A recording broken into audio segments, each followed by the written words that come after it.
Hare Krishna.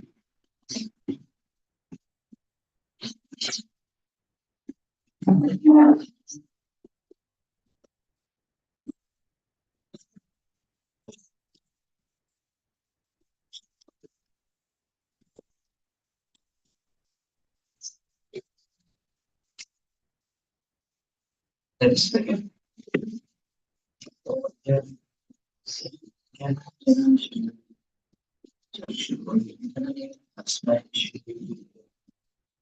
Shri Chaitanya Sarvaya Swayam Bhagavani Dadati Svatamani Vande Shri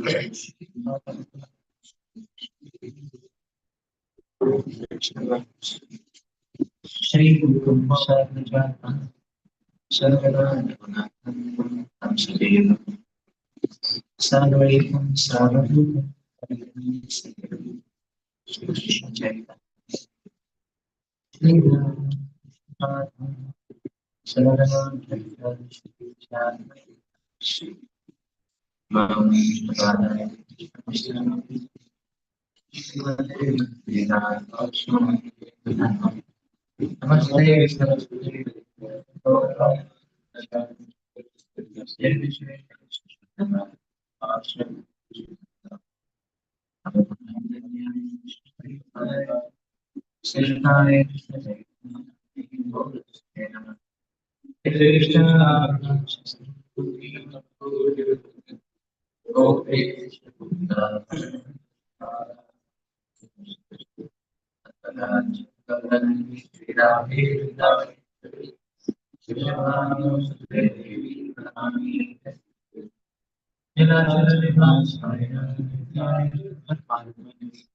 Balabhadra Subhadra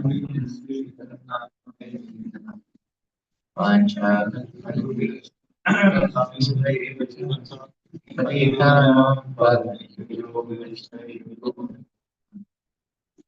Jai Shri Krishna Shri Hare Krishna Hare Krishna Krishna Hare Ram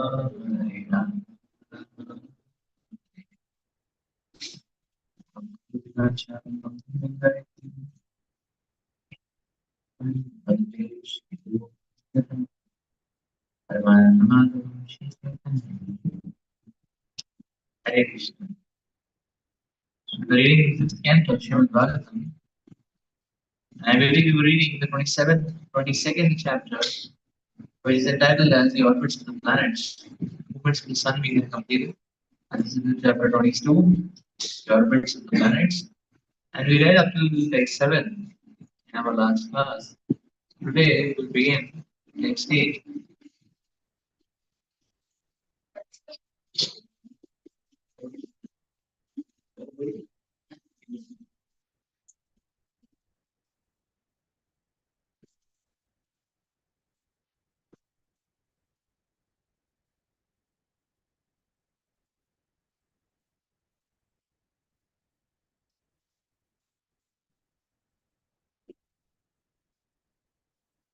Five, chapter 22, text 8.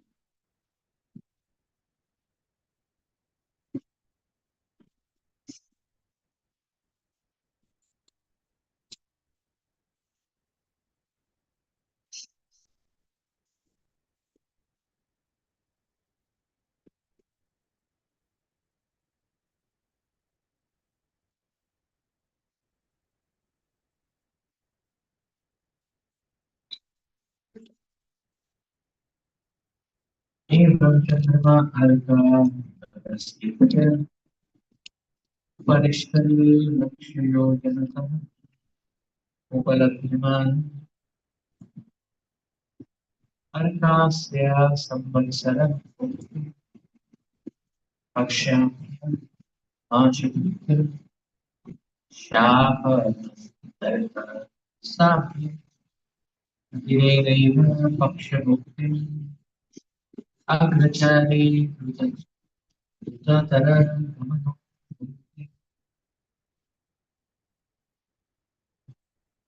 about the race sunshine at a distance of 100,000 yojanas,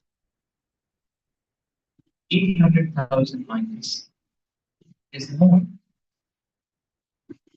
which travels at a speed faster than that of the sun.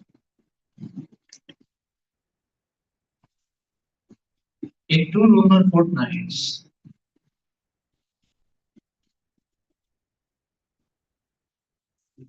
the moon travels through the equivalent of a samvatsara of the sun.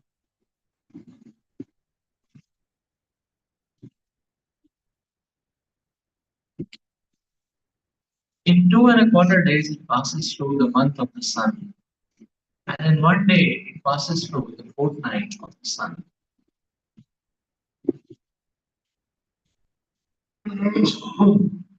Further, when we take into account that the moon is 100,000 yojanas or 800,000 miles above the rays of the sunshine,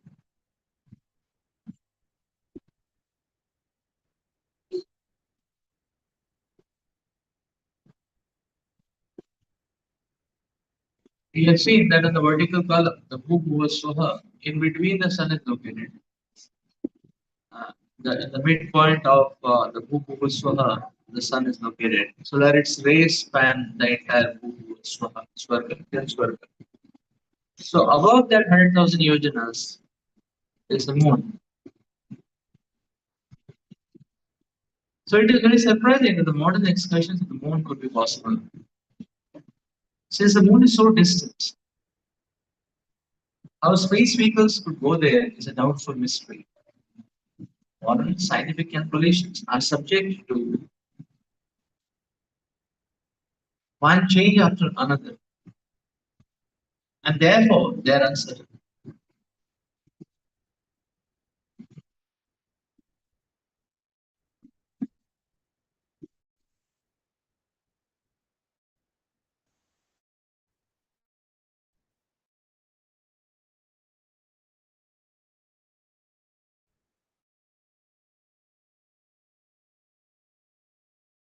Are correct even now. Whether the Vedic calculations or the modern ones are better may remain a mystery for others, but as far as we are concerned, we accept Vedic calculations to be correct.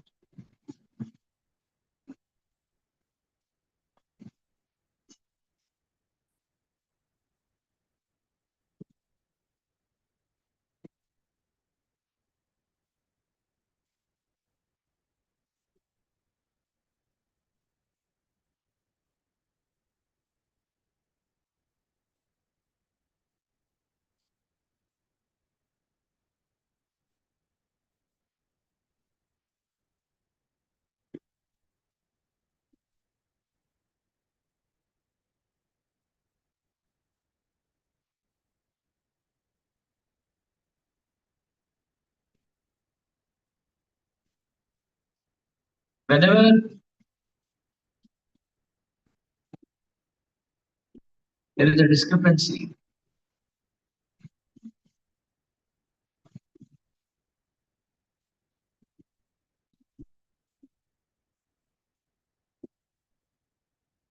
whom one follows decide the pace, decide the direction of our life.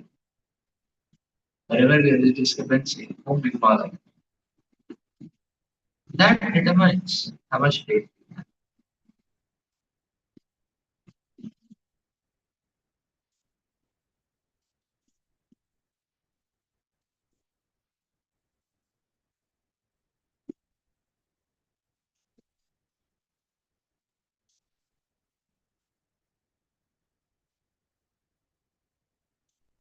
Srila Prabhupada is not criticizing science. Srila Prabhupada is not defaming or lecturing.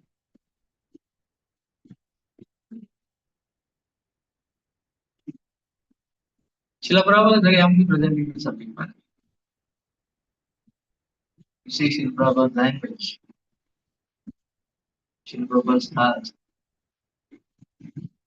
The moon is so distant. That means the moon is uh,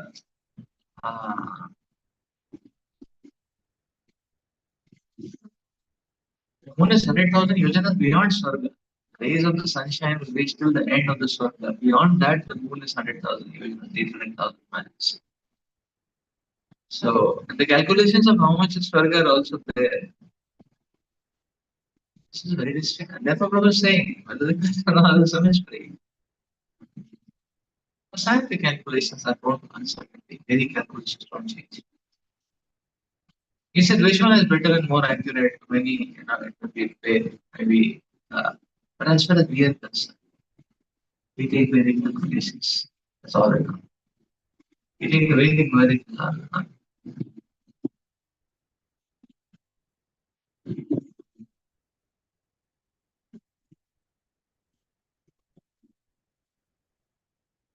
So Srila Prabhupada is expressing such a humble, wonderful faith.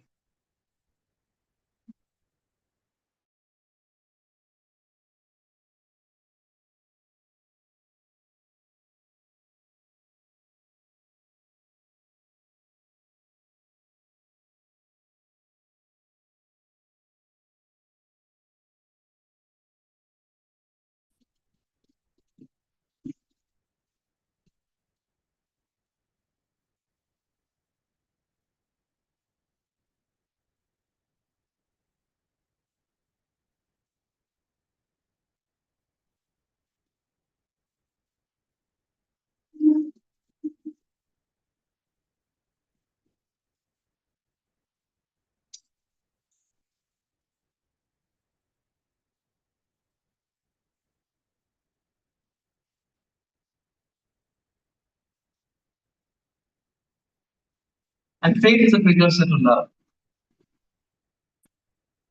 So we see a faithless person can't experience any love anywhere. So the precursor to love is faith.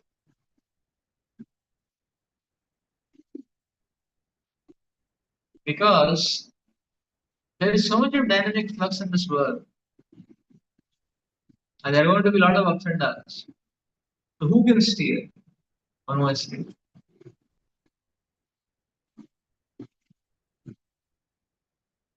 Even we can see in our material relationships all around.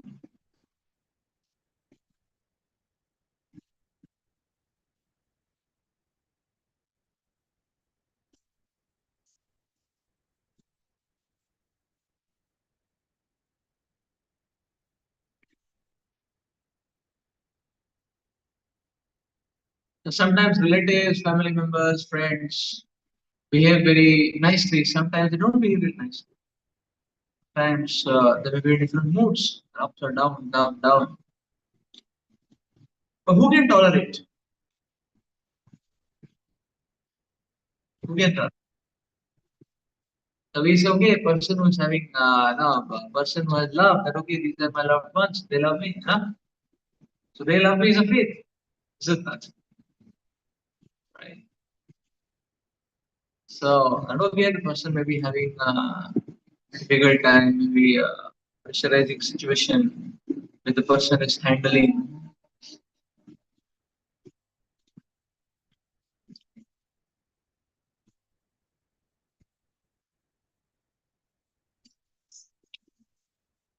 But ultimately one is driven by faith. So love is nourished by faith.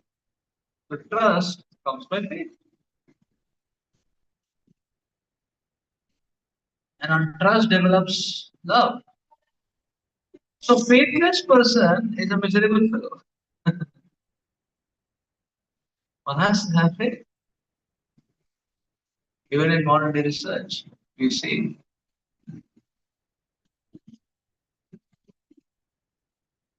when one tries to get a certain targeted goal, desired results, one may not achieve the first goal.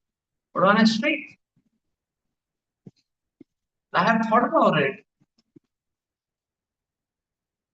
By my endeavors, I will go closer to the goal. Some way or the other. Things may open up, but eventually I may be able to reach the goal.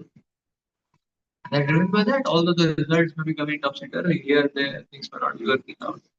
Somehow it starts working out after some time. or person gets more understanding, realization, of this, that. So that's how is the person driven by faith?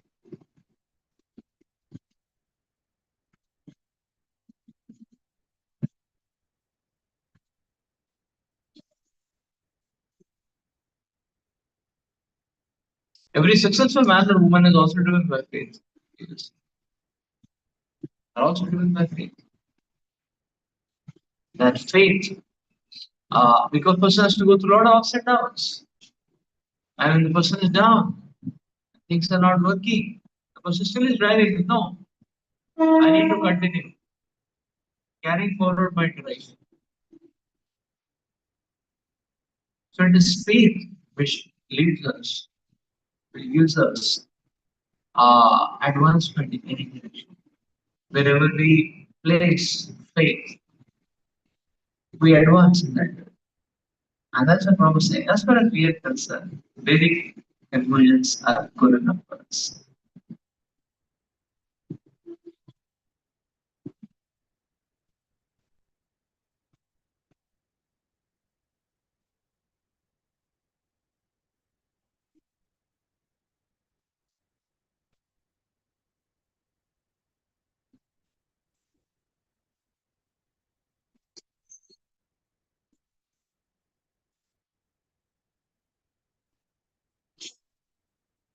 So yes, faith is tested in unfavorable conditions.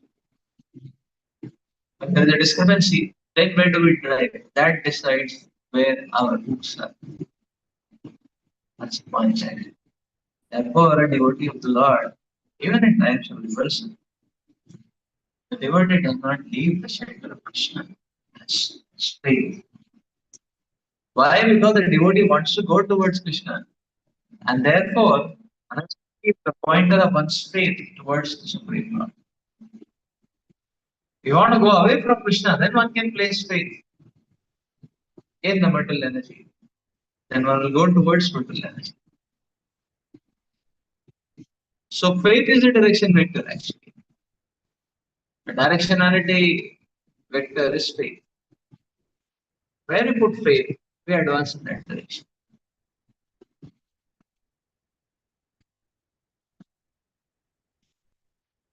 So Prabhupada is putting faith, the Vedas, and Prabhupada is transmitting that faith to all the devotees and those who accepted it. They're continuing Krishna consciousness.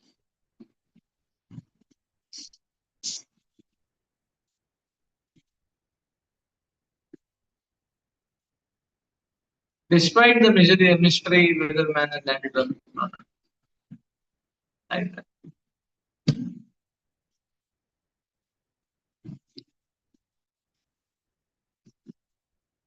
In Srila Prabhupada's time itself, there was there was one devotee who not put faith in the Vedas because he felt that no, we landed up on moon and put faith in that direction. So he did not go to the moon, but he went out of the plane. So, so that was a little unfortunate. But because you are not ready to put faith, and what the Shastras are saying,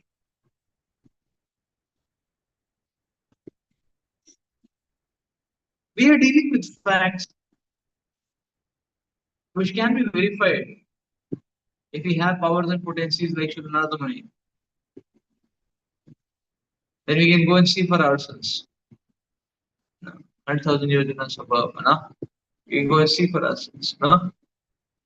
And with our present capacities, it is impossible to verify. So it's not that the Shastras are unverifiable, they're verifiable. But beyond a certain extent, then it goes beyond our capacity. But we can see the effects of that. The effects can be seen. What is the effect? Good faith in the Vedas, we will see our heart is nourished with the attraction to Krishna, to divine qualities. And our earth is going down. So, like that.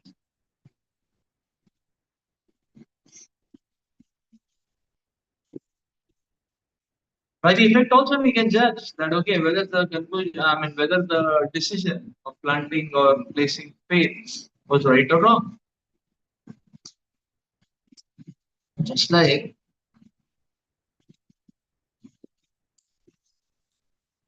Like this devotee Prabhu, he was putting too much faith. No man did land on moon, did land on moon, did land on moon.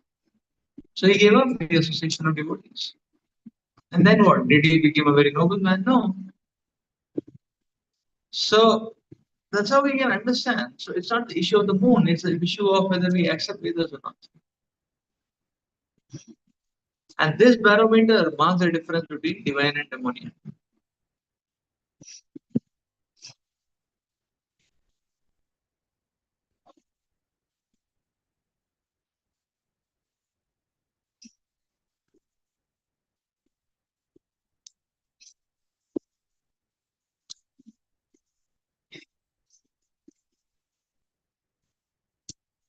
Yesterday I was reading a very powerful lecture, I was telling that you see,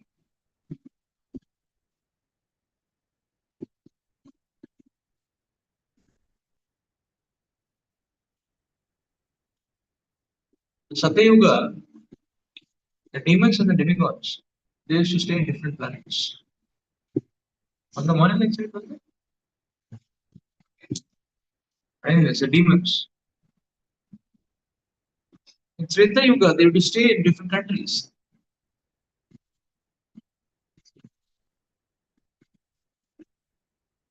Dwapar Yuga, in the same house. Demons and the demigods. Kali Yuga, they stay in the same person. But nice, very insightful, very insightful. The demons and the demigod, they stay in the same person. The same person. Very insightful. So everyone can go back to Godhead. But if we do not utilize the free will which Krishna has given us properly,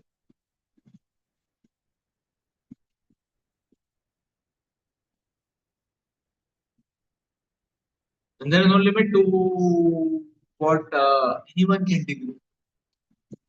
But it's so dangerous. Yuga. It is so dangerous. So there is hope. But if we misuse, there is such no, there is no scope. Misuse. That is the point. So therefore, now when we talk about free will, and faith are also related to each other because the the directionality of the placement of faith is the directionality of the free will. We say that we have free will, we can do this also, that also. Which directionality the free will flow is the directionality in which you put faith.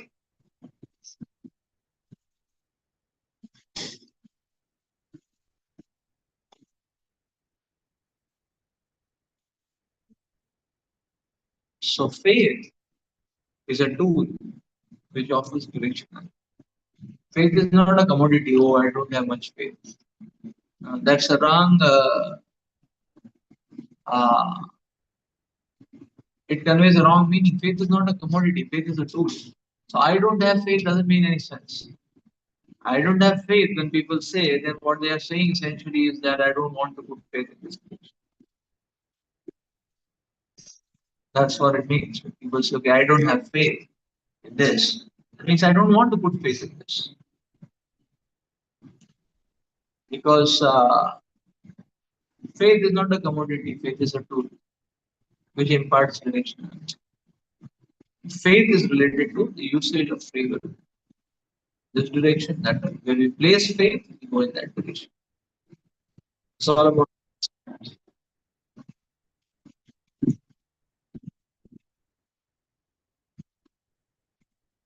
Ever Srila Prabhupada is giving a very beautiful conclusion here.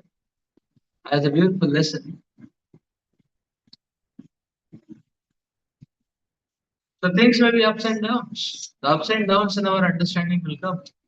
Sometimes it will be tough for a tough time, sometimes it will be very easy, sometimes it will be enjoyable time. But if we continue in due course of time, we will see that one has made a steady, remarkable advancement spiritually.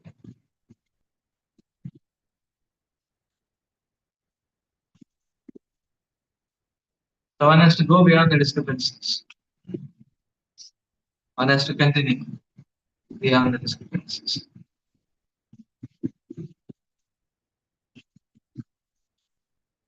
That's what is also said sometimes.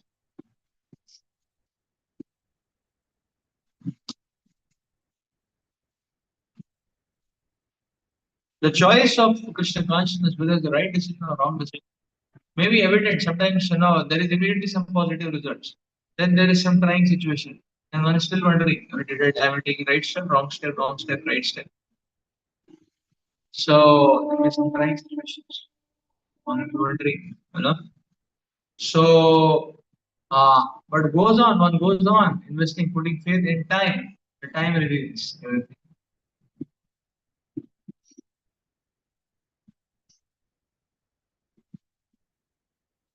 So one has to go through tests. But if you continue,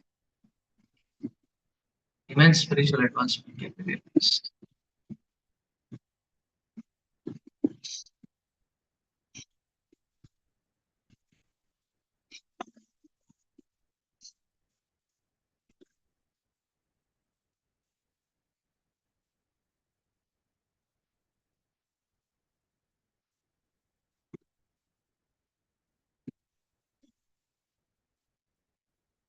But does tests, yes, tests will be there. So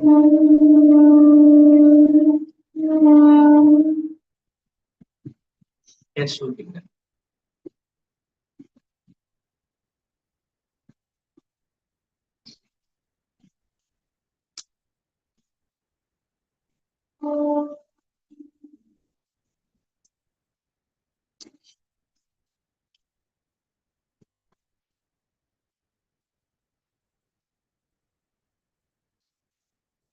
Let's read further.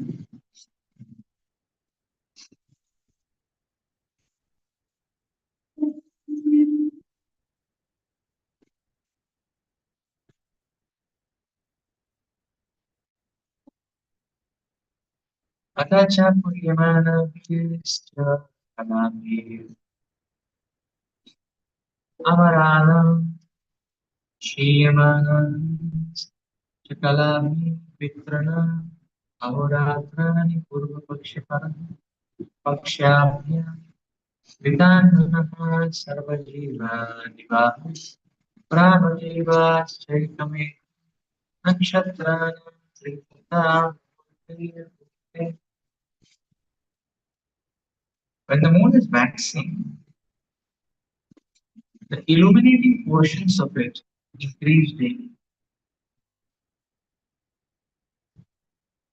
thus creating day for the demigods and night for the pitas. When the moon is waning, however, it causes night for the demigods and day for the pitas. In this way, the moon passes through each constellation of stars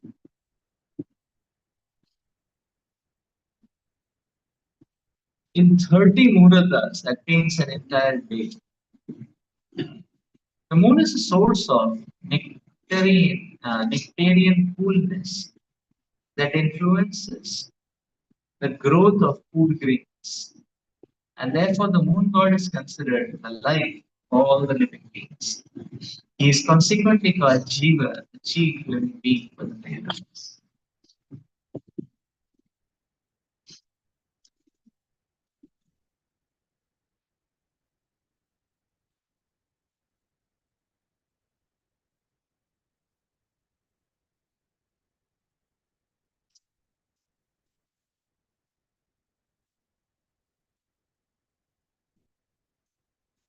So Srila Prabhupada already described here, the Bhagavatam itself, it's already described that the moon is traveling faster than the sun, very fast.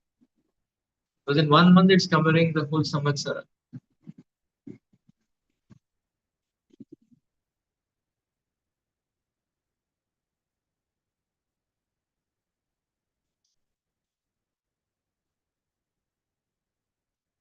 And the same thing gets established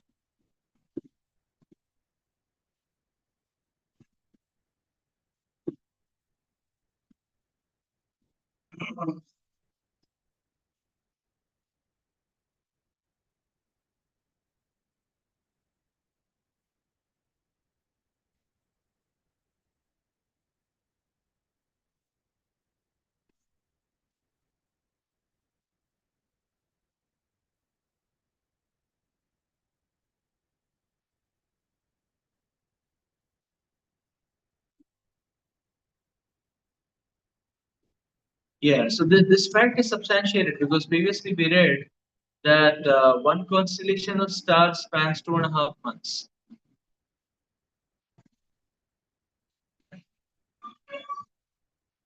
2.5 months.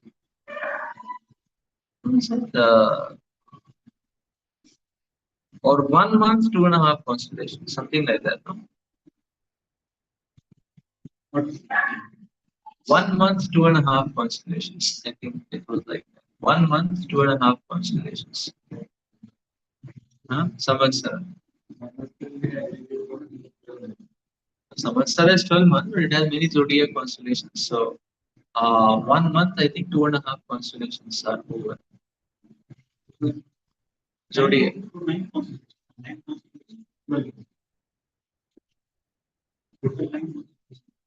Yeah. 12 months comprise of 9. This calculation, 2.5 where it comes. So here it is said in one day that one constellation is over. So here the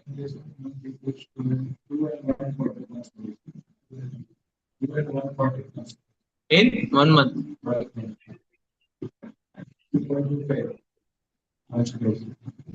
In 1 month.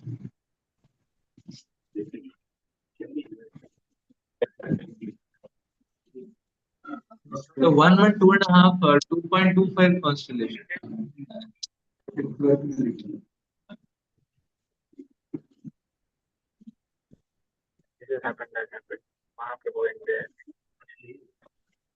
So 1 month of the sun is passed in 2.25 days by the moon. That's what is being mentioned here.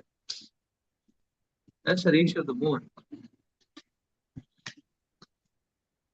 1 month to constellation to 2.1 quarter constellation means how many components are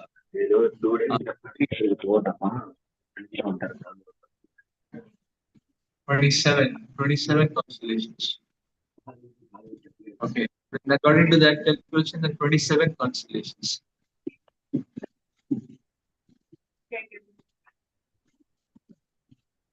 Yes, so you're saying something, too?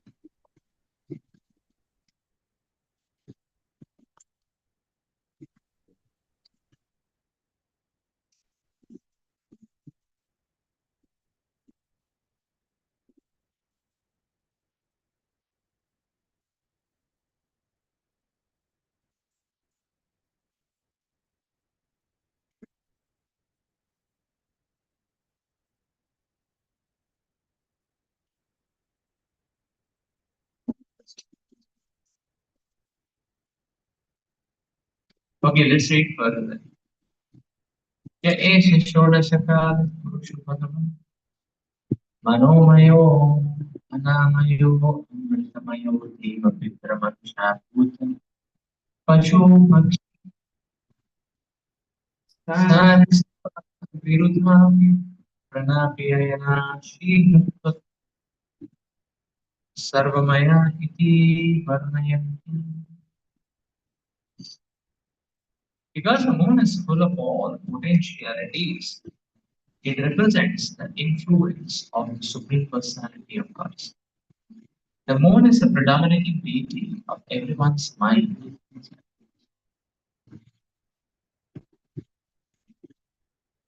And therefore, the moon god is called Manomaya.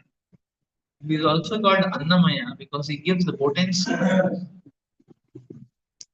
to all the herbs and plants. And he is called Amritamaya because he is the source of life of all the living entities. The moon pleases the demigods, pitas, human beings, animals, birds, reptiles, trees, plants, and all other living entities. Everyone is satisfied with the presence of the moon. Therefore, the moon is also called Sarvamaya.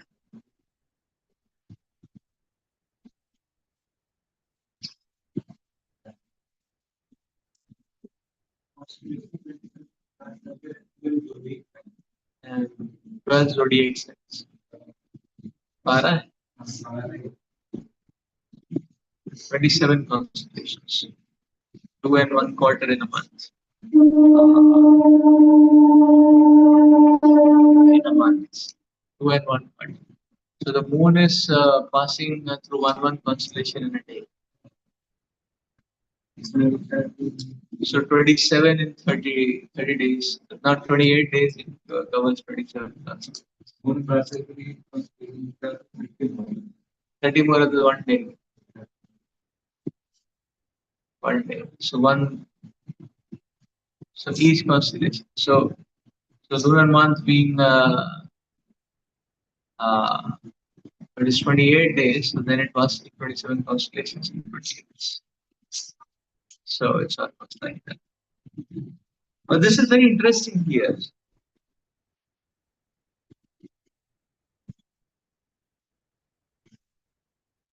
Why? Because we can see multiple things here. One of the things that we are seeing here is it is said that the moon represents the influence of the Supreme Personality of God.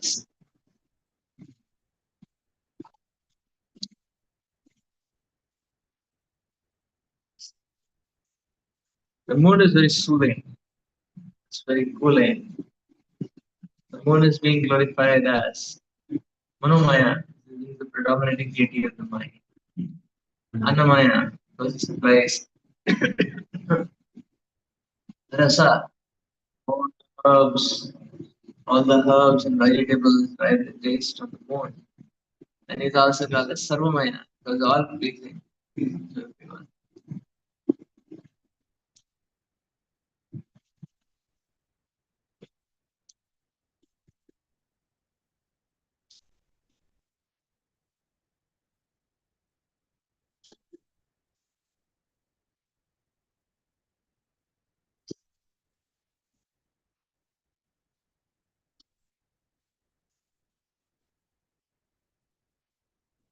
So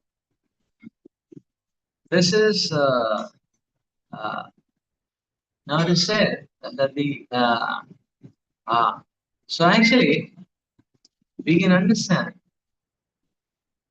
just like we are seeing now the nature of the moon, and it's being said here that it represents the influence of the Supreme Personality of God. So the influence of the Supreme Personality of Godhead as the influence of Krishna on every living entity is very auspicious on every scale. One symbolic example or representation of that can be the moon. It's all pleasing to everyone. Except for example the sun. The sun is giving warmth, the sun is giving the heat, the required heat for life. But it's not always all pleasing. Some seasons it will be all pleasing. Especially the time between summer, winter, no? Those times it may be all pleasing. Say the month of March, the month of October, that will be all pleasing. February, a little bit. No. Beginning of November, a little bit. That will be all pleasing. Other times are not all pleasing. But we see what is uh, the nature of Krishna is all pleasing, all auspicious on all the scales. Krishna's touch is all auspicious on all the scales. On this barometer only, Vyasadeva has offered connectivity to the Vedas and to Krishna in so many different levels of in so many different levels of ways or so many levels of indirection, you can say. Okay, connect directly. We can connect a little bit indirect, little bit more indirect, little bit more indirect and indirect. Somehow the other just connect. Kama sarva kama moksha kama udharati. The brain of Yogena is the Purusha Param. The Shastras explain even if one becomes an enemy of Krishna and 24 hours one is thinking of Krishna enviously, such a person also is purified. How much so? So much so to achieve liberation from this material. That much only, not beyond that. Liberation from the material world. But that's really lofty. Liberation from the material world. So the point is that somehow or the other one comes in touch with Krishna. Uh, one time Janani was telling, even if you have to fight, it's better to fight with devotees. You fight with devotees, still something auspicious will come in your life. Because you are good devotees. Huh? If you fight with materialistic people, no use. uh, Anyways, fighting with materialistic people is dangerous also. Materialistic people can kill also. Devotee will not do that.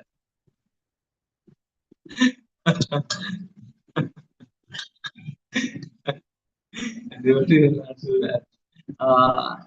But the point is, anything, any sort of connection with the devotee is in any way is purified. This is the nature of Krishna. The moon is representing that nature. That is why it is said the moon is the influence of the Supreme Personality. It is representing the influence of the Supreme Personality. Krishna's influence in any way. And that's why it said the holy name, even if one is chanting the holy name, the spirit of mockery, so the person also makes it's purified. Even one is chanting the holy name to make a mockery of the devotees or the holy name or the shastras or whatever. Such a person also makes auspicious advancement, positive advancement, purification. It also purifies. All auspicious is the presence of the Lord. Anyhow, that presence is invoked. Doesn't matter. Anyhow, the presence is invoked.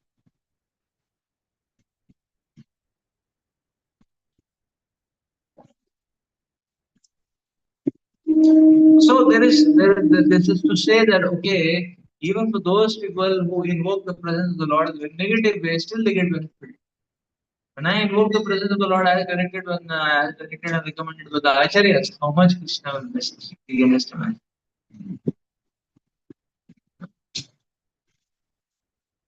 So just like sometimes in mobile charging, no, if there's a loose connection or the wire or cord is not proper, and then mobile can be charged in 1.5 hours. And the solar will okay, 11 hours to go. No? So the worst case, loose connection, bad connection, 11 hours. But here we are seeing even that worst case, bad connection is so auspicious. The good connection of it is auspicious. That's something which we can ponder about.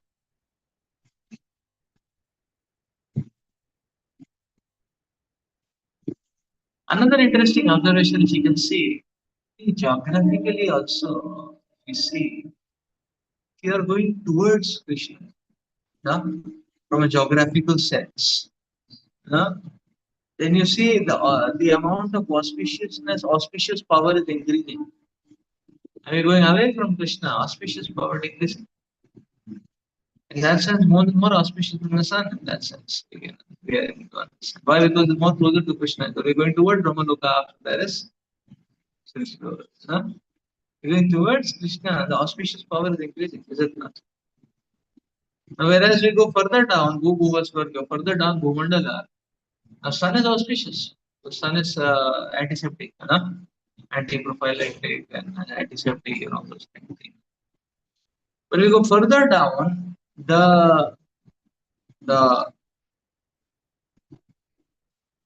uh, the lower seven planetary systems, there no sun is there. That doesn't mean they're in all darkness. They also have lighting arrangements, but they are not auspicious. They're not that auspicious. Sun is still auspicious.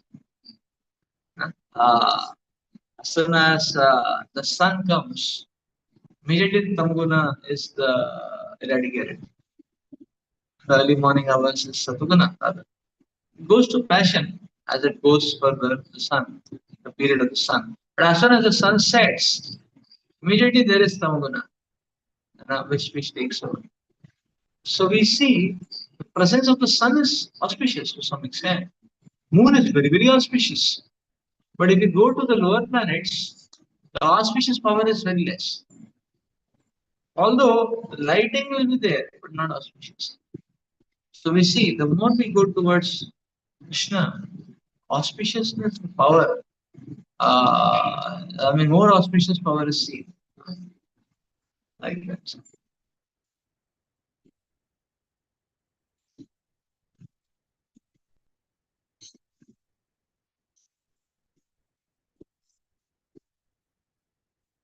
More auspicious power is seen.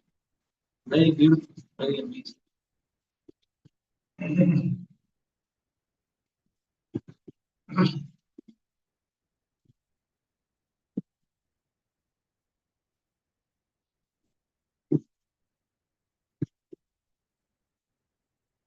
So you see, when devotees uh,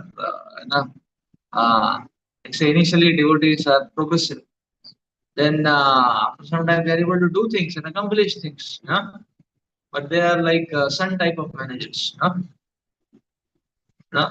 They're managers, they can accomplish the things, but they're like sun. So everything will be heated up. The mission accomplished, but everything, everyone, everybody is heated up. No? So they're like sun type of managers, like that. But uh, uh, and then they go on further advancing. Then they're also accomplishers, but they're not sun type of managers. Everything is burnt out everywhere. But mission is accomplished. So it's like that. Mission is accomplished. The but so much of heat, so much of a sun type of manager. But what Krishna expects is moon type of managers. They can accomplish everything. See, but moon is in that sense more accomplishing than the sun.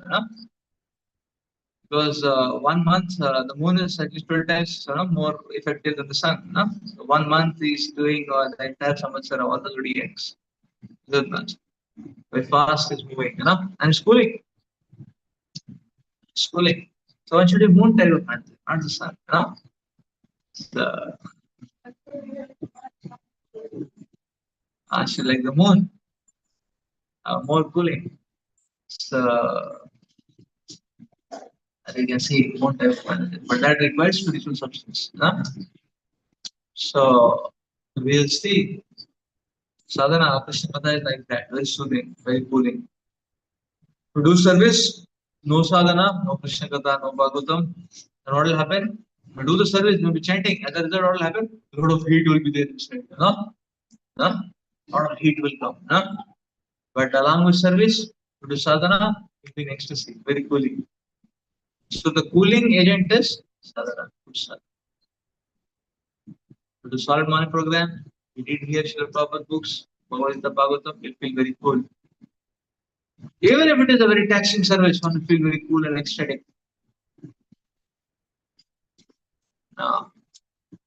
But if that is not done, then one is like Rashipur says, like a hot tawa. One drop of water will come and it will make such a noise, pow, like that.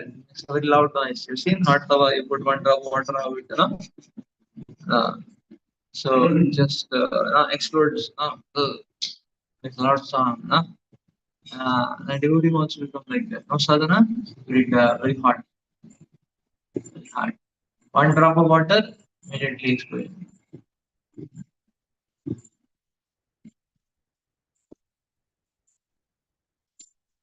So this is the analogy of the moon.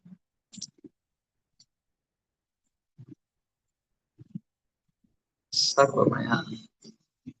Let's read further.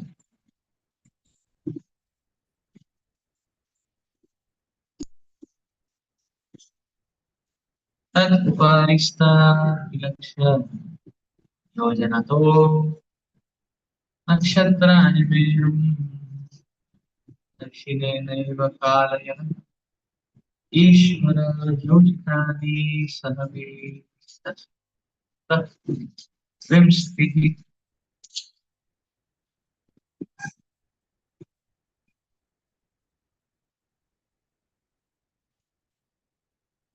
There are many stars located 200,000 yojanas above the moon. By the supreme will, supreme personality of Godhead, they are fixed to the wheel of time. And thus they rotate with Mount Sumeru on their right. Their motion being different from that of the sun. We have already read the motion of the sun is like an ant which is moving on a potter's wheel. So the potter's wheel is moving in a different trajectory and the sun is moving in a different trajectory. So therefore ants, because they're moving on the potter's wheel at different speed, sometimes they're this side, sometimes they're that side. Therefore sometimes the sun is towards the left, sometimes towards the right. So, but here it is being said that all these stars, they're moving with this wheel of time, the Kalachakra. So there are 28 important stars headed by Abhijit. If they're not 27, there are 28 constellations. That means 28 stars. But these may not be constellation. It is star Abhijit. Abhijit is the head star. Yes. The constellation means assembly of stars. Assembly of stars. Correct.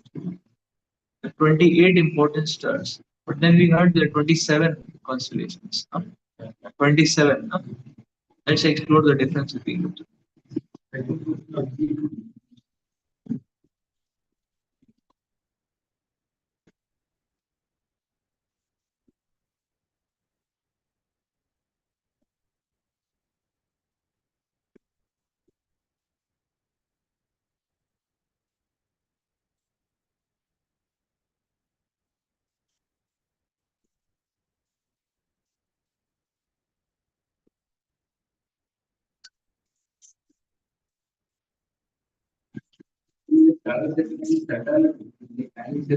Subtle. Seems to subtle.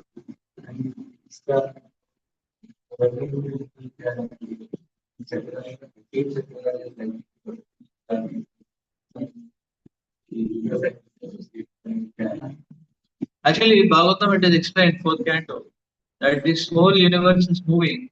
This whole universe is like a big laddu, and the Lord has set it into motion. That motion is Kalachakra Prabhu, most likely. So the fourth canto Prabhupada explains that this entire universe is like a laddu. It's like that laddu, and the Lord has just set it into motion. So the Lord has set it into motion like that. And that's how that's how Swabhaviki the Lord is doing the things. So that motion is actually the Kal Chakra. The Lord has set it into. Therefore, if it goes out of order, Brahmaji is not able to set it right. And Lord no, Vishnu has to come back. Only if it is going on, Brahmaji can just sit and watch. You can do some secondary things, But the primary things Brahmaji cannot do. The seven Hiranyaks dislocated the earth, it is beyond Brahmaji's power. Yeah. Yeah. Universe only we're talking about.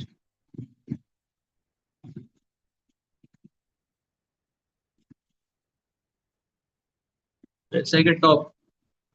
Children play with that. So it goes rotation and revolution. Like that, the universe is moving. So there are a lot of motions here. The first motion, if you see, is given by the Supreme Lord only. The sun is having a motion. Planets are having a motion. Everybody is a primary. Yeah. So the Lord has set things in motion. So there is a Kala Chakra which is moving. There are multiple levels of motion now. If you try to see, Kala Chakra is moving, and Kala Chakra is moving. The sun is moving. The stars are moving with the Kala Chakra. The Kala Chakra is moving, the sun is moving, the planets are moving. And that is why in the previous debate, that is where this point comes that whether you consider things as heliocentric or geocentric or no, solar centric, it's just a reference of a coordinate. That's all. Because there is all directions of motions which is happening. But we cannot understand like that. We need to keep one reference. So wherever reference you give, that's fine. The absolute reference to keep it is not static. Absolute reference for that, we have to go to the spiritual world and watch. Then we will see all. Then we'll see all the it's, and we'll see a potter's wheel. The sun is moving like an ant, like that. And the planets will be doing some motion. No, also.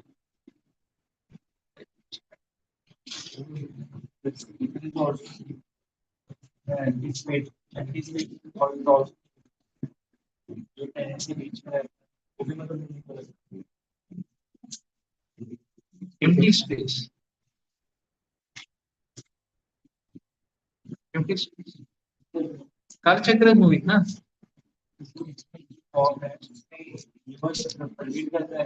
Kala Chakra is the ground. The ground is moving. Sun is also moving. It is situated on Kala Chakra. The planets are also moving. So there are interesting three different kinds of motions.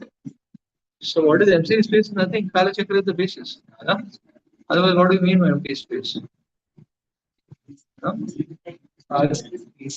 Basis, yeah. That basis is moving also. So here it is said the stars are attached to the Kala Chakra.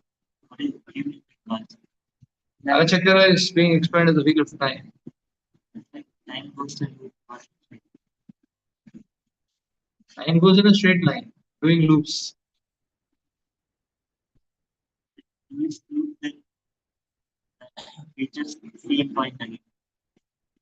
No, not that way. This Kala Chakra is motion.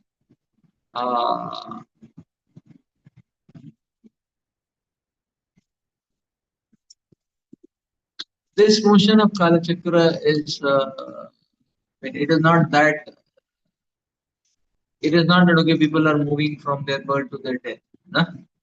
It is that things are in motion. No, that is the overall effect, but this is things are in motion. No? Like that. We'll understand more as we read more, I think. The different revelations are given in different purposes. We'll understand a little more. But here it is being said that they are fixed to this wheel of time.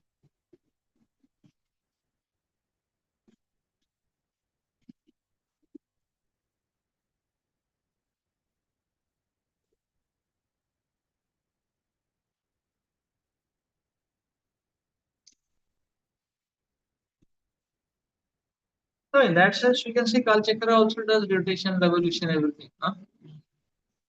Because that even uh, the sun is doing. Because the sun also we saw, that the sun is going to all the four residences in the Manasotara in one day. And the sun is going through all the zodiacs in 1 year.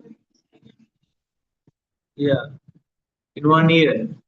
So and that's why we saw that grinding machine, oil grinding machine. There are two axles. There are two axles. This motion, that motion. It's the Samvatsara and this one is the day. This one is the seasons. So we saw that. Bhagavatam explained that, the grinding machine, the two axes. So here the Kala Chakra also does two things. One is that see what is repeating, Krishna is giving repeated chance to every living entity. So and what is going in a forward direction is the jiva is going towards from birth to death, then death to next body, and it's going in a linear fashion. There is two types of motions which are there, like that. And so there is linear. That means you cannot get it back again. You cannot, it take. But there is some sort of, like birth. You cannot rewind it, like that. But you can get human birth back again after maybe millions of lives. Huh?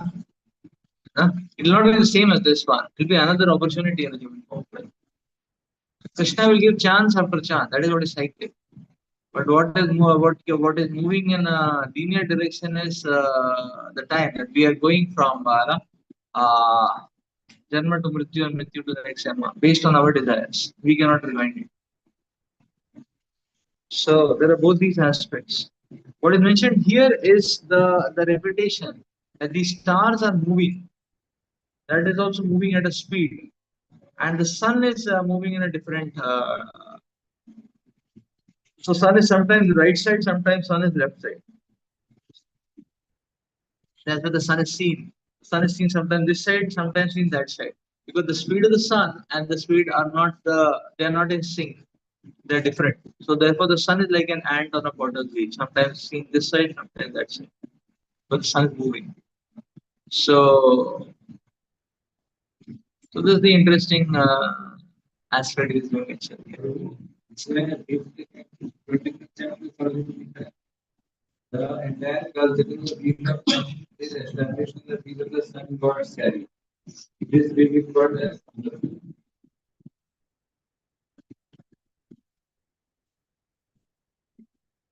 entire cultural belief of time established in the field of the sun gods carry.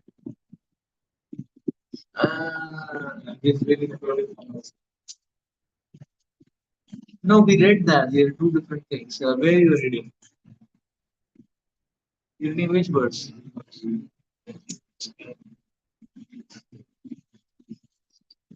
No, 20 is American. Uh, no, we clearly read it before that the sun is like an ant on a potter's wheel. There is a potter's wheel. That is, there is some motion beyond the sun also. It's not just that the sun is the only contributing force. There are different confounders that way. And sun is not the only cause. We read it. But see, for practical purposes, people can understand up till Samvatsara is good enough for them. But if we want to understand what is absolutely the case, then we can go beyond it also. Yeah.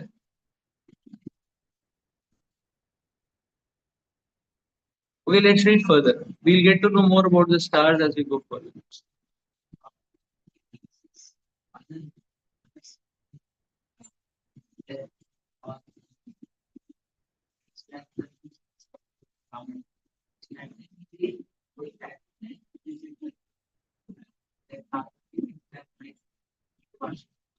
He is not going back in time. They are just, it's a fresh start.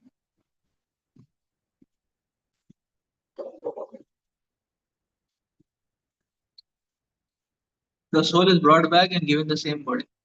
Same body means same body may not be the same, the literal sense of same. Same body may be equivalent body. Same soul. Like case of Chitraketu, his son was brought back in the same body. Same means same, literally the same. Because that body was not destroyed. Whereas in the case of the sons of the brought from the Guru, that same body will be destroyed. Where is the same body? But a new same body was created. Is it? And the souls were pulled into that. Right. So it's not time rewinding, but it is giving another opportunity.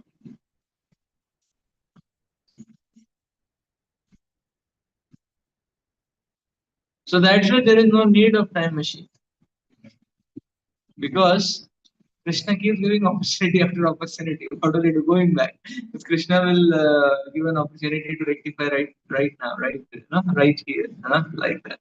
There is no need of time machine, in that sense. Krishna is anyways giving opportunity after opportunity. More so when one becomes a devotee, that Krishna becomes even more merciful. So he will give even more opportunities like that. to revive, to resurrect, to rectify, to reinstate. Interesting, huh? But we'll get to know more about the stars as we read further. So, what are these stars? And 28, they are saying, 28 stars. Important. 28 stars headed by Abhijit. तदोपरिष्टात् भूषणविलक्षणयोजनता उपलभ्यते पुरातः वह्यसह्ये पावरहास्य सह्यत्रय माण्ड्या संव्यभीर्गतिभिः अर्कवक्षरतिलोकानां एव प्रायेण लक्ष्यस्याम् चारेणानुमीयते सवृष्टिविष्टम् ग्रहोपशमानं मानः. Some 1600,000 miles above this group of stars is the planet Venus.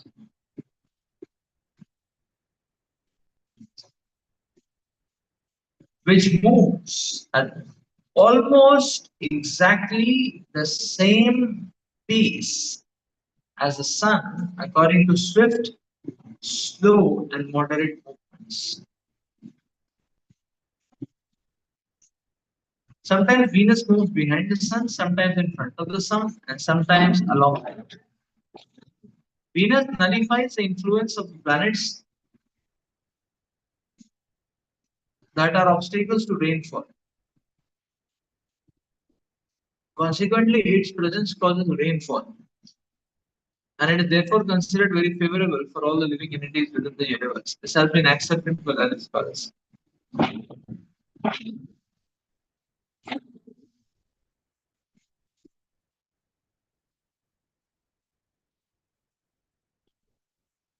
So we were pointing this out last time that how in our modern day endeavors we are able to locate and understand that there are some planets like Venus, but these planets are actually very far.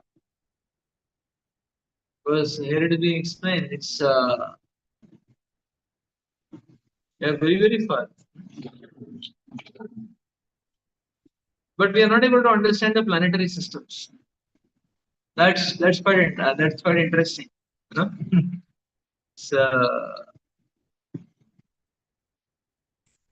So this is 1600,000 miles above the 28 stars, which we talked about in the last verse. I think it's huge distance, huge distance. So there is Venus, which is very favorable.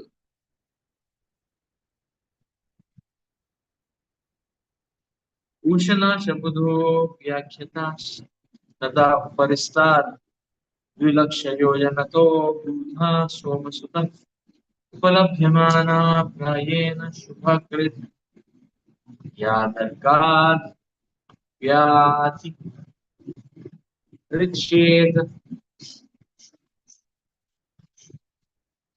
Tadati Vatabhya Prayena Prishtiyadibhyam Asamshate. It will be an interesting exercise to see that what the Vedas are telling as a distance to the Venus and what modern day calculations say. Is it the same order or is it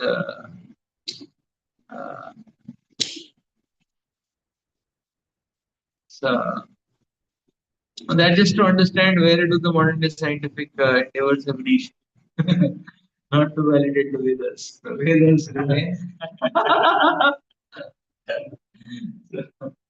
Not to validate the Vedas, but to see how much progress the modern day telescopes have made. Anyways, let's go further. Mercury is described as similar to Venus in that it's sometimes behind the sun, sometimes in front of the sun, sometimes with it.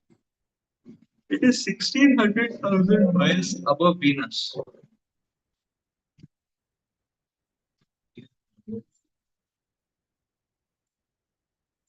70 to 100,000 miles,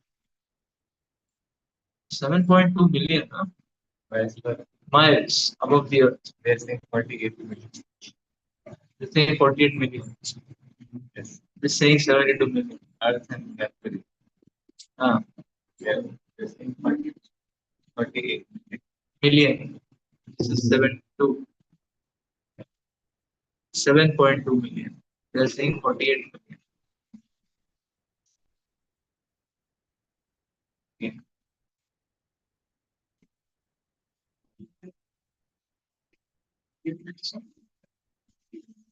But you are saying kilometers or miles? miles. Miles. Anyway, that is every millions. Science fiction. Mercury, which is the son of the moon,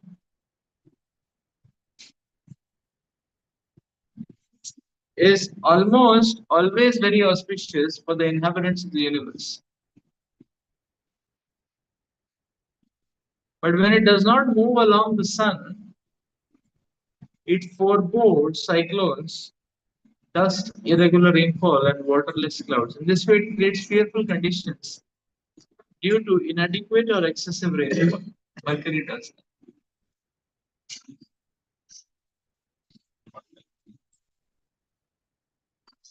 1600. So Venus, then Mercury. Ada urdhvam mangarako योजनलक्ष्याया फलभ्यमानास्ति पृथिवी पक्षे एकैकशराशीन् द्वादश अनुभूति यदि न वक्रेणापि वर्तते प्रायेण शुभग्रहो अगः संशयः.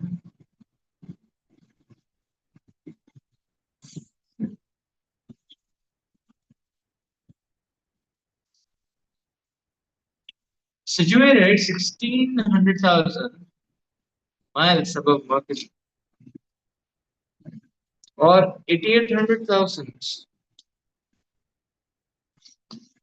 miles above the Earth is the planet Mars.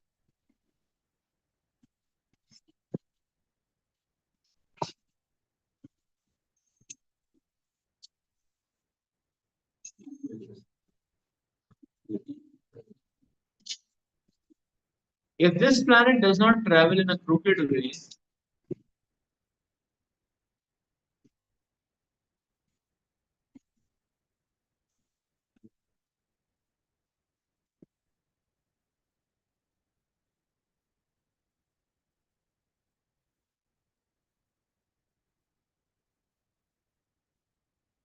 don't worry, we can first hear what the Vedas is saying quite nicely, because they are talking from a different reference. When two trains are moving, one sees the other is no, and they are not, both of their perceptions are different, no, because it's relative motion actually. So the different references will give a different understanding of the Vedas give a top-down, no, reality. We see bottom-up reality. So it's like that. So that's uh, like if you see things from a slant, your experience is different than if you see things straight. Huh? So from which reference we are seeing, everything is seen from that aspect. When everything becomes clear from that aspect. So,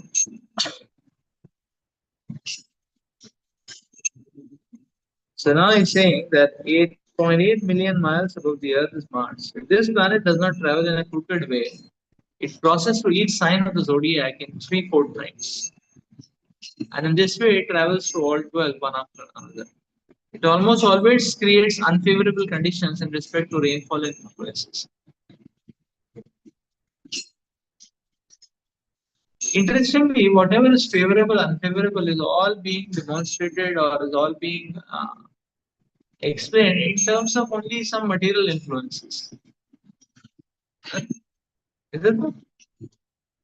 So in terms of rainfall, cyclones, that's the only thing which is being mentioned in all three descriptions we read till now.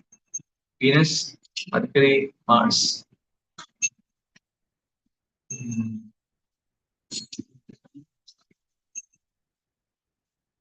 How much is the distance to Mars? They're saying this is 8.8 million miles.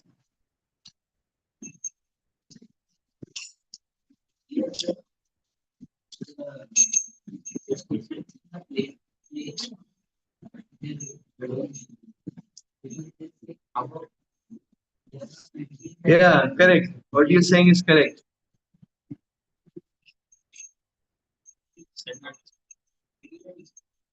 Yeah, we are calculating radial distance. This is calculating vertical distance. So,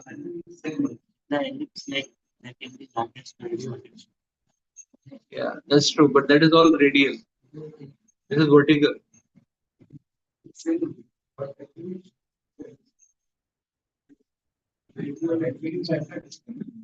Earth is below.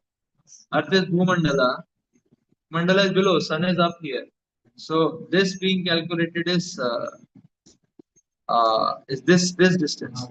That one is this distance. The distance between the planets.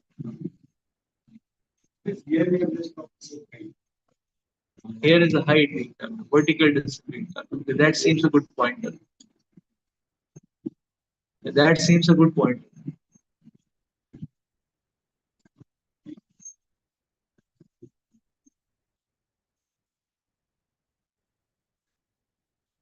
Yeah, because they are talking about a radial plane, the distance seems to be larger.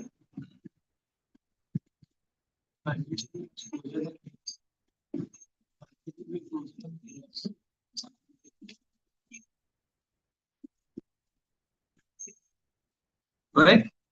8.8, na? So Mercury is higher, he's saying.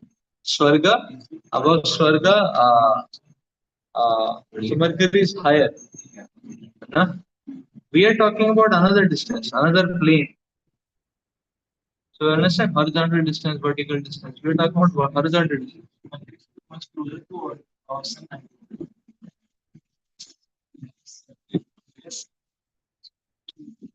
Mercury should be much closer to our sun. Why? Why?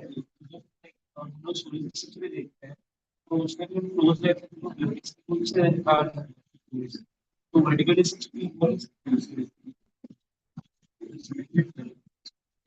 must correct. So, actually, if you want to understand details and compare them, it requires to spend time actually because planes of references have to be very clearly understood. ये planet वही है, moon भी वही है, लेकिन हम जिधर land किए हैं वो शायद मून नहीं है। हाँ, राहु राहु प्रॉपर बोलते हैं। हम जिधर लैंड किए हैं जिधर रेट्रो रिफ्रैक्टर्स रखे हैं वो मून नहीं है, वो मून है। हाँ, वो कैलकुलेशन भी वही करते हैं। तो वो तो मून है ना, थोड़ी छोटा है क्योंकि वो दूर है, एक्चुअल में छोटा नहीं है। तो बीच में कुछ भी मिल सकता है ना, उसमें क्या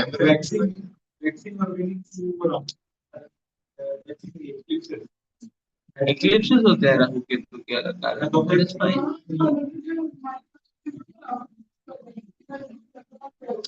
No, actually, how all this makes sense, we can only understand in comparison to the modern day solar system. We can only understand if we read this. There are not 10 chapters. At least you may have to read it 5, 7, 10 times and make diagrams and try to understand. And then also, it is best to understand it from an expert devotee who will be spending a lot of time thinking about this. Because there are a lot of differences in the planes of reference actually. So to be able to understand and map with the modern day understanding of what is solar system, we we need to understand the holistic thing. Like previously, where are planets in the planetary systems? We don't know. The planets are above the planetary systems. So planets are above the planetary systems. Now, why we are not able to understand the planetary systems and we are able to catch the planets? That itself is a mystical question. You know, that we are not able to catch the planetary systems at all. Probably we are not meant to catch that. That's why we are not able to catch that. But we are not allowed to catch that because we have access codes. You know, but these the access or the access to these planets is available. So so so what is star? What is constellation? What is planet? The different definitions. Everything will be different. So we need to be having a very solid holistic idea before we jump into comparisons. But we can relish what is being spoken here, like that. But yes, if you read it holistically and draw good math, we will be able to understand a little bit more. And then there are devotee experts who have spent a lot of time on this. Uh, Probably, if we are very much excited about it, we should read about their books. Then we will get a better understanding. So, otherwise, shooting arrows here and there would not lead us anywhere. Hare Krishna, Prabhuji. Hare Krishna. Am I audible, Prabhu? Hare Krishna, Prabhu. Yeah, so here the reference is given with respect to the human being. The sun is moving, and because it's relative motion, we did talk about that. No, when we read about it in the previous class, because relative motion, can you put anybody to understand relative motion? You have to make one thing stationary, and then see about the other. Shastra is saying one way, we are talking about the other way. Yes, Arindam. So, actually, I'm having this question. See, Prabhu, actually, whatever thing is there in Bhagavatam 5th canto, it is little bit related to material science. I don't know whether it is material or not because it describes the material aspect of the universe. So, can anybody, can if he's having some difficulty to understand, can he skip this part and goes further? Is it the holistic way to do the things, Prabhu? Because I'm certainly in that position, Prabhu. For me, it is little kind of, so much complexities are there. So if anybody like that, he's having a little bit difficulty in understanding, he can skip this part and he can go further. Will it be the right thing, Prabhu? Is having difficulty understanding. Skip it and go further. Actually, if we don't understand, it's not a problem. Fully understand, it's not a problem. In between is a problem. I like that. So one thing is, if we uh, if we go through this message properly with an open heart, the acharyas are revealing a good understanding of this. So the problem is we jump too quick. The problem is we jump too quick, and not too quick we jump, and too quick we want to make conclusions. That's comparisons. But first, let us try to understand the holistic reference, and then we may be able to understand better. It's not that we cannot understand.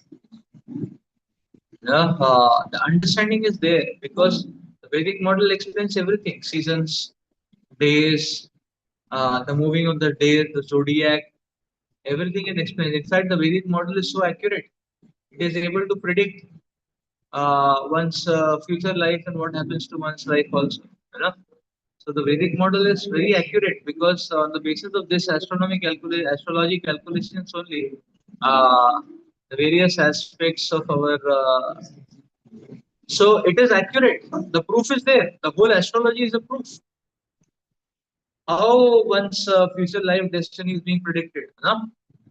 So it is based on this only zodiac and models and all that. So and it works for many people. and it works if somebody, the Surya Siddhanta, the astrology, it works. If one is a true person, right? So, so that is a proof that it is all based on this model only. The lunar calculations and uh, it is all based on this model only. So it is not that the model is not working. The model works. So the model can predict what will happen to us in 3 years. Which all directionalities we will cross over in life. It works. Proper astrologer told. Proper astrologer told that. And 108 temple. Yeah, he'll either open 108 temples or become a very good industrialist. And Prabhupada was showing signs of both. Prabhupada did show signs of both. He became a very powerful industrialist, but then he chose to drive. So astrology gives us the possibilities of traversal like that.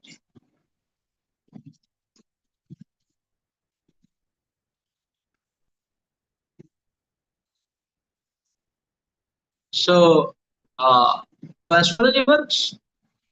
I know when I was born, my parents also had done astrology. That Patrika writes that I read it when I was in class 2, class 1. Like that. I still remember. So that Patrika had said that this fellow will do research. I read it when I did. I read it when I. Uh, yeah, it was written there, like that. So how is it able to predict? How it is able to predict? How it's able to predict? It is this model only. The stars, Abhijit, and the planets and the influence of the planets, and so how they are able to predict so precise, like that.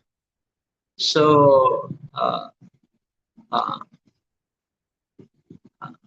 when I was passing out, if anybody would have told me, then showed me my own this thing, the astrology chart, I would have myself disagreed. 100% not possible.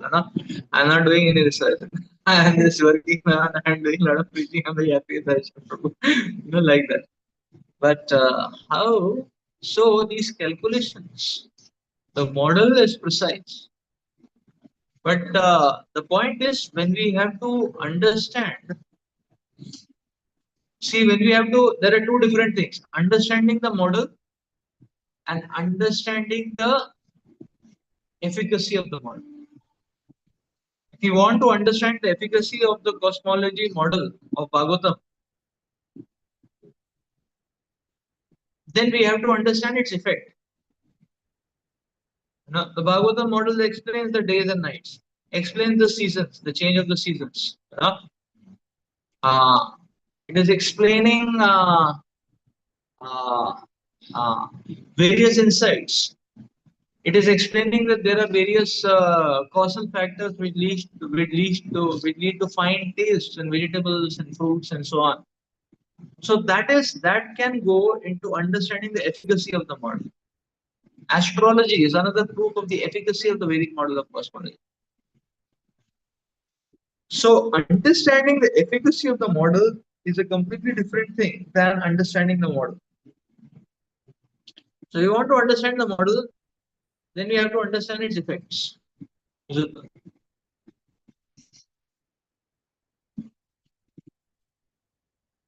So that's the first aspect when we are talking about where to put faith, how to put faith, and so on and so forth.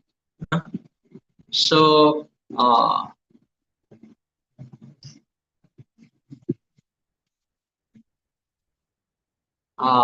where to put faith, how to put faith, and so on and so forth. Like the modern understanding, if the speed of the planets is constant, and it is all 2.5 months and all that, many times seasons don't follow this pattern. Can anyone explain that from a modern day point of view? Rains are elongated, rains are shortened, especially in Kali Yuga, all that happens. Does that model explain that? No. In the Vedic model, we can understand. Because the motion of the sun is motion of the ant in the potter's wheel. There is the Kala Chakra which is there. That means there are so many other causal factors which are there. And if those 4 factors overpower, then the then the straightened up steady effect of the planets and seasons will not work. Huh? So the Vedic model is no doubt very robust because it is talking about different influences. Kalachakra has its influence. Sun has its influence. If we only limit to the sun, then we are a mistaken idea. And we only talk about the sun. But from heat, taste doesn't come. From heat only it becomes ripe. That's all. And in kitchen, when we cook something, heat से taste नहीं आता है. Huh? But from cooling, the taste is coming. So, so, uh, so it's a very, you see, the modeling, the classification of the Vedas is very robust. It is so robust that many times we may not be able to catch it only. कि बोला क्या जा रहा है, huh? Because what is being spoken is very robust. What is being spoken is very robust. That is why we need patience to go through it, and we need to go through the whole message. The message is purifying, and we can understand that yes, what the Vedas are saying is very powerful. It is very powerful. So it's not that questions cannot be answered; they are unanswerable. They can be answered. Only thing is that we don't spend sufficient time on it, like that. But anyway, there have been devotees who are working on this field of cosmology, and many things. If we go through all these chapters, a good understanding will come. Like when we started reading this section, it was very difficult to understand what is being said about the days. Because there are four things being mentioned. I will mention that okay, every day the four residences are being covered by the sun, and then every year all the zodiac is covered. That is the Samvatsara. Now later it was explained that this is like the grinding wheel of oil drilling machine for the seed oil. And then we saw the diagram of it. We saw there are two axes. So then things are making more sense. So one is accounting for rotation, one is accounting for revolution. No? One is accounting for day and night, and one is accounting for seasons.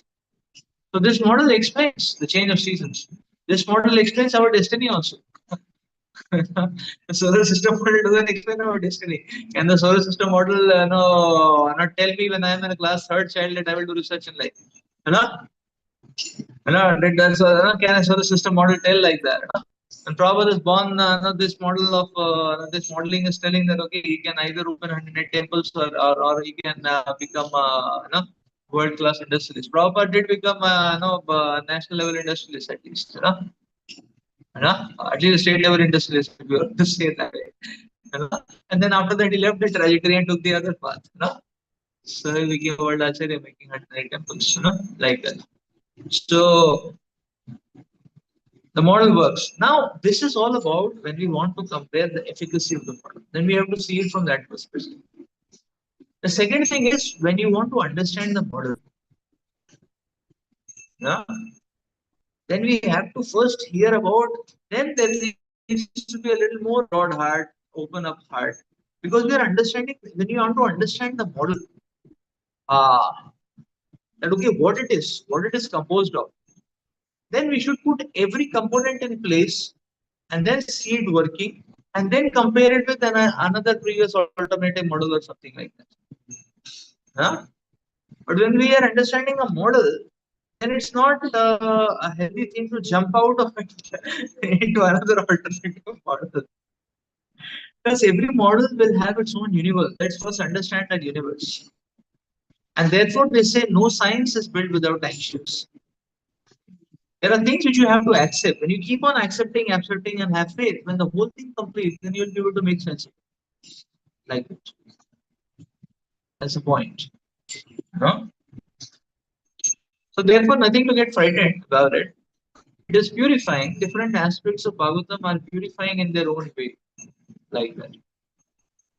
So basically, we can understand what is happening? Some places Bhagavatam is describing about pastimes. Some places Bhagavatam is describing about emotions. Some places Bhagavatam is talking about very scientific stuff. Some places Bhagavatam is very mathematical.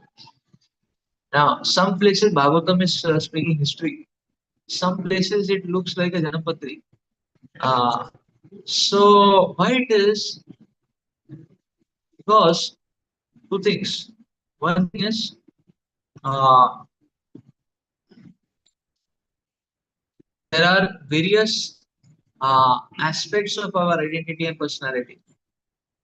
Now, two things are there. One is that lust or demonism is situated in all these avenues, and it has to be washed off in all these avenues. When you want to do maha cleaning, every room of the building has to be cleaned because the dust, the germ, the virus is everywhere. So mathematical intelligence, emotional intelligence, uh, you know, everywhere. So therefore, it is good to uh, allow the washing to happen. It's good to allow the washing to happen.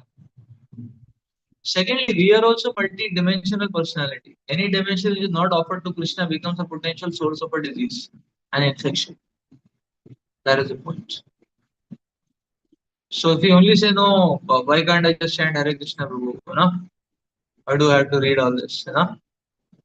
Because we are diseased to have unbelievably irresistible, irrevocable blind faith uh, in certain material models, which take us towards uh, uh, or which help in enhancing the atheistic gear of life. So now, if you don't purify that intelligence, I mean that aspect or that quotient, then that is a potential area where infection can be caught. That infection can act as a cancer. That is why Shadas Kaviraj Goswami explains Siddhanta Baliya Nakariyalas. So right now we are understanding the model. Therefore, be broad and relish. Okay, first understand everything in its full, and when you understand everything in its full, then we will see the model makes sense. If we want to understand that, that understanding is a little, how much it makes sense, what is the efficacy of it. That's a different subject matter which we can highlight and touch upon, also. Then we have to see aspects. So both these things are being described, but then we need to catch one angle at one time. That will be good. Like that. So here when you understand the model, be broad and realistic. And immediately we don't compare, we should not jump out and start comparing. But what this aspect is that there, this aspect. Holistically, dekho na. This model works much more than the solar system model. It cannot predict our destiny. Yeah? This model predicts everything. Mathematical calculations. In astrology, they are able to make softwares. These softwares are only doing a good amount of the job. No, not everything, but a good, substantial portion of the job the software itself are able to do. So, not everything, but a good amount of job. That means the model is very mathematical, very powerful. Interesting, no? Like that. So, therefore, let's go through,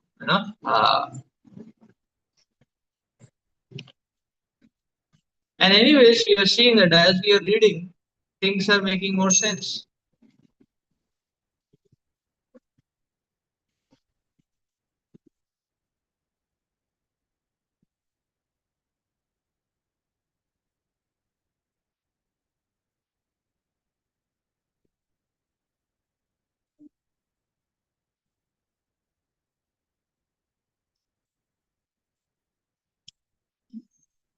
See, definitely our model is very simplistic because it only considers Earth as all in all and nothing else in life.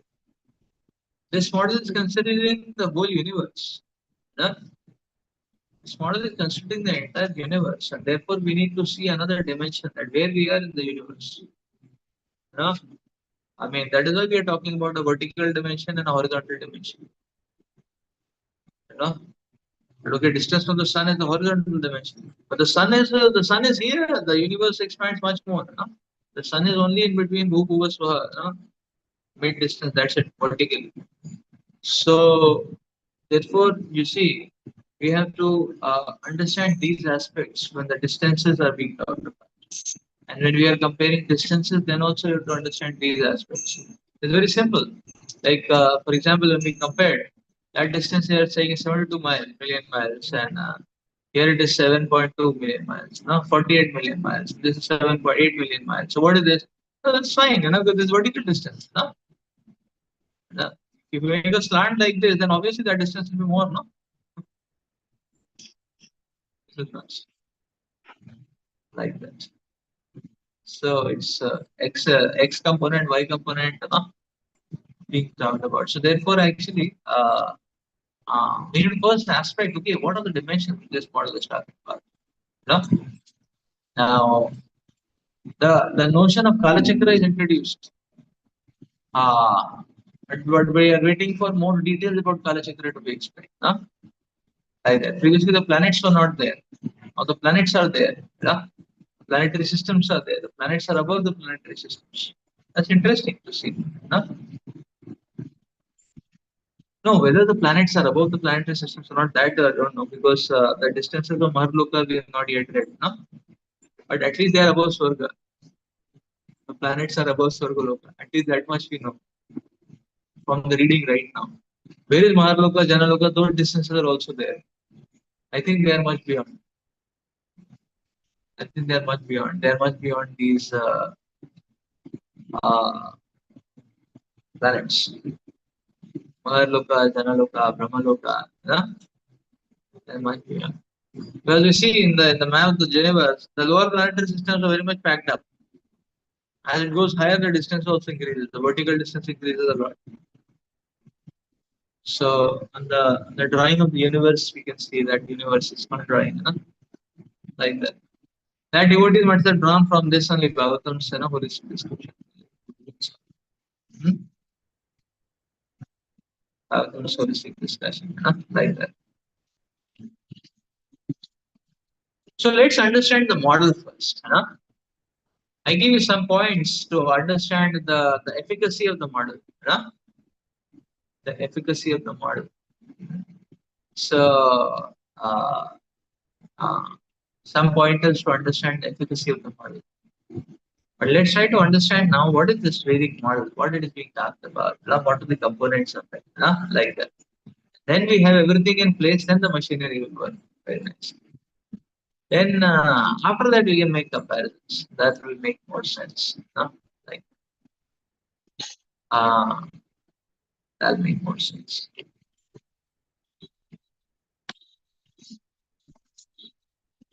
So that's true that this model explains everything what the solar system model does, galaxy solar system model does, but it's explaining much more. It's able to explain finer aspects like coolness related to rasa. It's able to explain uh,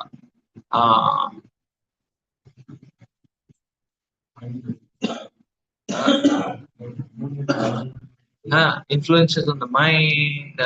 It's able to explain. It is able to explain astrology, our own individual destinies, and all that. So, no doubt, it's quite far. Okay, so we were at the Mercury.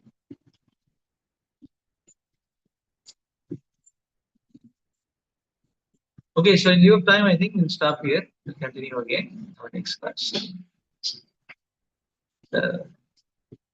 Continue again our next class. Then flash Bhagavatam.